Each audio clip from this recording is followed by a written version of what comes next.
It's the second time in just 4 days missiles have been fired at the American destroyer, the USS Mason. The suspects behind the brazen attacks? Militias backed by Iran. The latest incident began around sundown tonight. At least one missile was fired from an area in Yemen controlled by Iranian-backed rebels, the Houthis. In rapid response, the Mason deployed its own missiles as defensive countermeasures. U.S. officials did not confirm if they scored direct hits, but no missiles reached the Mason. The USS San Antonio, an amphibious ship, was also in the vicinity. The Mason was also fired upon over the weekend. No Americans were hurt in either attack. One possible motive for the targeting of American ships? U.S. support for Saudi Arabia, which has been bombing the Iranian-backed rebels since last year. 140 people were killed after this airstrike on a funeral on Sunday. Hours later, the USS Mason was attacked. The incidents against the American ships, now a topic at a national security meeting at the White House. The trigger is going to be when the next missile is fired, and that may very well be tomorrow. Tonight, the urgent question: how will the U.S. respond to an attack that was potentially directed by Iran?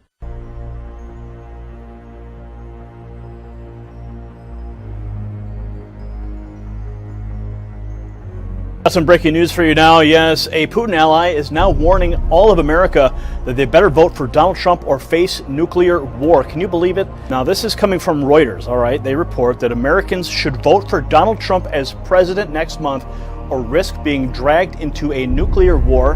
That is according to a Russian ultra-nationalist ally of Vladimir Putin who likes to compare himself to the U.S. Republican candidate. His name is Vladimir Zhirinovsky.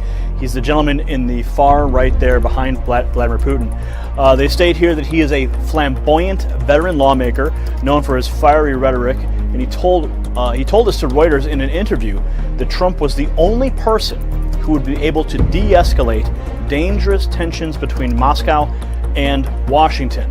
Now, if you've been following the campaign, as I know you have, then that seems to be making the most sense because, as we know, Trump wants to establish a communication line and trade and just have communication, all right? Not just constant aggression.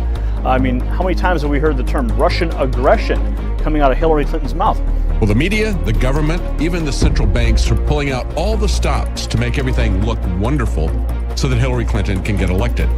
If things look dodgy, it's going to help Donald Trump. So they want things to look as good as possible. However, some of them are starting to sound the warnings of reality. We now have a red alert being issued by HSBC on the stock market. And as Business Insider says, this is the ultimate warning signal.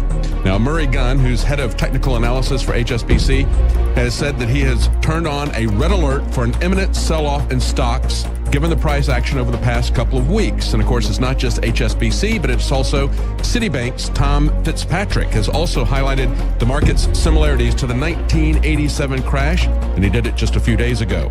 On September 30th, Gunn said that stocks were under an orange alert as they looked to him as they had topped out. Now he is changing that to a red alert. And of course, it's not just the stock market that they've been propping up. They're also propping up Obamacare. Now, you've heard many times people talking about how much trouble the Obamacare exchanges are and how they're going to delay letting people know how their premiums are going to skyrocket.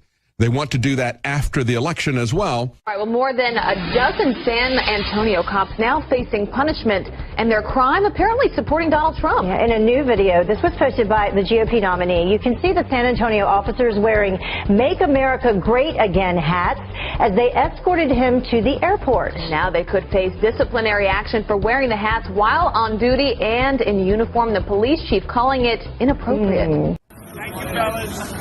Thank you, sir. It's still up on Donald Trump's Twitter page. A video of SAPD officers delightedly shaking hands with a candidate after apparently serving as a police escort. It's the hats. Thank you, guys. Sir, thank you. That aren't going over well with everyone. I was shown a picture first, and it was concerning to me. Jonathan David Jones is on Mayor Ivy Taylor's newly created Council on Police Community Relations. The picture has become the butt of this parody flyer, a tongue-in-cheek take on what he sees as a genuine issue. I would feel the same if they were wearing Hillary shirts. As someone who carries around a gun on a regular basis, who carries an ideology with them, is more of a militia than they are I'm a police. Whether a political statement or just a bit of fun, Mayor Taylor confirms the video is a violation of city policy. And poor timing too, as the city tries to rebuild trust with underserved communities that are skeptical of the badge. I don't want officers to do anything to jeopardize or undermine that effort. So we need our police at all times to be part of that positive narrative. Man, what sounds fancy? What would be just something that would be elite? Owner of Fat Cupcake in Portland, Angelica Hayes, says she knew her cupcake with an Oreo cookie baked inside would be a hit and needed a name that would fit it. What job position would you wear a really, formal suit to? And then I thought the presidential office. What's more elite than that? So she named it Mr. President. She later found out President Barack Obama's favorite cookie was the Oreo. Customers have left Yelp reviews criticizing Hayes of being racist. And I never thought or intended or could ever imagine that it would be taken as an insult, because really in my mind I was thinking it would be an honor. Hayes says she understands customers' concern, adding racism is something she would never support and has already changed its name to The Professional. We always welcome reviews and comments, and every single one I always, especially if there's something that they have that's a concern, I always start off by saying thank you so much for letting us know, because we can't improve without hearing feedbacks. You might think campus craziness is bad at American universities, but one Canadian student says that things are much worse north of the border. Josh Eisen, a student at the University of Western Ontario, took his grievances to the website The Daily Caller. In his article, Eisen cites numerous examples of campus craziness at his school. One such example was the university's recent reaction to a banner on campus that said, "Western Lives Matter." The university, which goes by the name Western, released a statement that said, quote, "Western does not tolerate racism," and launched a police investigation to see if such speech was illegal. In his article, Eisen points out that Canadian students lack First Amendment free speech protections enjoyed by American students. Fox News reached out to the University of Western Toronto, but did not get a response or comment. Good morning, folks. This is Kent Hovind in Lenox, Alabama, straight north of Pensacola. It is October the 12th, 2016. A professing atheist group has asked the Wisconsin Police Department to change the wording about being dedicated before God. The Freedom from Religious Foundation believes that citing God in the code and oath is unconstitutional because it could be considered a religious test for serving. No, it's not a religious test for serving. I'm sure the officer can simply say, I don't want to do this. Okay, then don't do it. But I think you'll find 99% of the police officers want to do this. So let them do it. If there's one or two that don't, okay, don't do it. It's not a big deal. You don't have to pass a law about all this. This is insane. In You Decide 2016, pushing the boundaries and the separation between church and state and how your money can be spent. Fox 23's Lynn Casey joins us live with the arguments behind State Question 790. Lynn. People often refer to this as the 10 Commandments question. Now, supporters say the fight over whether to allow a 10 Commandments monument to be on state capitol grounds was the catalyst for this. But people both for and against this measure say this goes way beyond the monument. 10 Commandments monument, it doesn't just cover that. State Question 790 is an amendment that would repeal part of the state constitution that prohibits the use of public funds or property for religious purposes. Supporters of repealing it say it was only created to discriminate against Catholic immigrants. This is a very archaic measure that had some ill intent. Opponents say it was created to prevent forced Christianization of Native Americans. It was simply a prohibition of the use of state tax dollars or state property by any religious group. Those against repealing it say it would leave a hole in the Constitution. And in that hole, and while it continues to exist, the state legislature is free to do anything it wants. Supporters say the recent ruling against 10 Commandments on Capitol grounds was very broad. They worry increasingly broad interpretations will result in funding loss for religious-based institutions. There could be a lot of repercussions that could impact a lot of things, even here in Tulsa, like St. Francis Hospital or St. John Hospital. If the measure passes, it's not a guarantee that the monument will be allowed back here on Capitol grounds. Many believe the fight would just move on to the U.S. Supreme Court. It expands in much more detail as to what it means to keep religion separate from civil government. People say that there's supposed to be this separation of church and state, but we are historically a very Christian nation. That's not going to say that we're going to use this to advocate or to promote that. When over 6 different major religious groups get together to write a letter to the president, it's bound to grab attention. According to Fusion, the several different Christian churches, a Muslim liberal arts college, an Orthodox Jewish organization, and the International Society for Krishna Consciousness all wrote a letter to President Obama and 2 members of Congress last week asking for a balance between freedom of religion and non-discrimination laws in the U.S. The letter asks that lawmakers weight precedents and legal obligations when creating relevant laws. The letter states that slandering ideas and arguments with which one disagrees as racism or phobia not only cheapens the meaning of those words, but can have a chilling effect on healthy debate.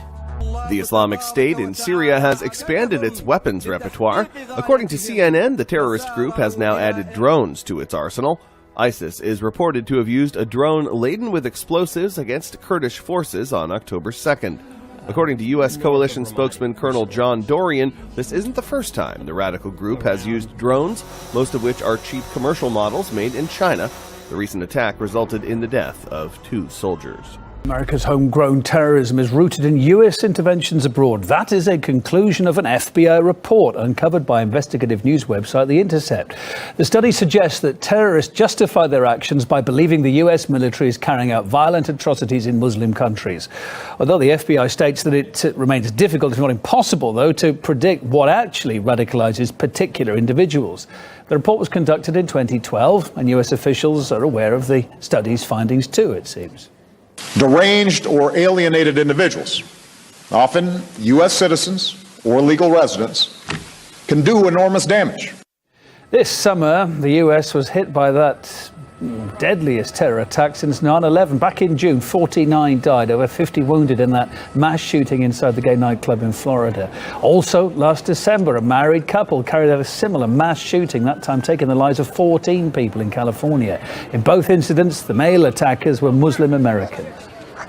The last 2 terrorist attacks on our soil, Orlando and San Bernardino, were homegrown. The brutal attacks on police officers in a Paris suburb last weekend have raised fears in France over no-go areas now being established by gangs of rivals. However, French authorities deny their existence.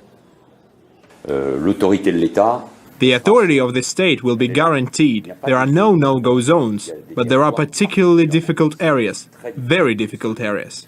All of this then adding fuel to already heated debates over security in France in the run-up to the presidential election next spring. But such an approach hasn't gone down well with the police unions. We talked to one of their representatives to see what their problem was. Of course, no-go zones exist. Police don't have regular patrols through those areas. They only go there if they have reinforcements. No-go zones are a taboo subject. To recognize their existence means, in a certain sense, to recognize a failed state. No one wants to do that. If we deny the existence of no-go zones and only offer stopgap measures to protect policemen, we are not dealing with the cause. We are only dealing with the consequences. A case in point, tensions escalated on this housing estate you're seeing here outside Paris on the weekend, leading to 4 police officers being attacked in their vehicles. The mob also threw petrol bombs at the patrol cars. One officer remains in a life-threatening condition in hospital, and his female colleague suffered burns to her face and hands. It's not an isolated incident. Last month, a journalist from the French M6 channel received a hostile welcome when trying to attempt to film outside a mosque in Sévran, an area near Paris. Problème? Ouais, on va travailler ici. Arrête de filmer. C'est bon, c'est bon. Vous laissez bosser, d'accord? Vous laissez bosser.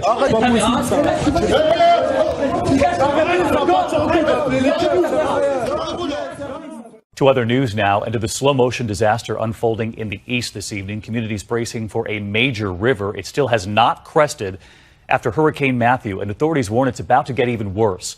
And this satellite image of Edisto Beach in South Carolina before and after the hurricane. The beach eroding, the brown water there surrounding all of the homes. That's the flood water. And ABC's Philip Mena is in North Carolina with the families now bracing for the disaster coming after the hurricane. Tonight, the death toll rising in North Carolina, along with the water. My brother is in none of the shelters. It's Myrtle Bethea fearing the worst for her brother Ralph, who refused to evacuate the hard-hit town of Lumberton. I'm praying that he stay behind in the house. And maybe the water didn't come but so high. Finally learning today her brother is safe as a disaster unfolds in slow motion. Some, like Melinda Vigario and her family, sleeping in their vehicles. I'm 10 weeks pregnant. It's me, my 2 kids, 3 dogs, and a cat. Rivers like the Neuse at record levels and still rising, overrunning the town of Goldsboro today. David, here in Lumberton, emergency operations are still underway. Tonight, the death toll in the state, now at least 20. Another hurricane, Nicole, is bearing down on Bermuda with 110-mile-an-hour winds and heavy rain. Don Daler is there for us. Don, what's going on now? The winds have definitely gotten stronger over the past couple of hours. We're at the southern end of Bermuda. Hurricane Nicole is churning out there with at least 110-mile-an-hour winds, taking direct aim at this island and its 60,000 residents.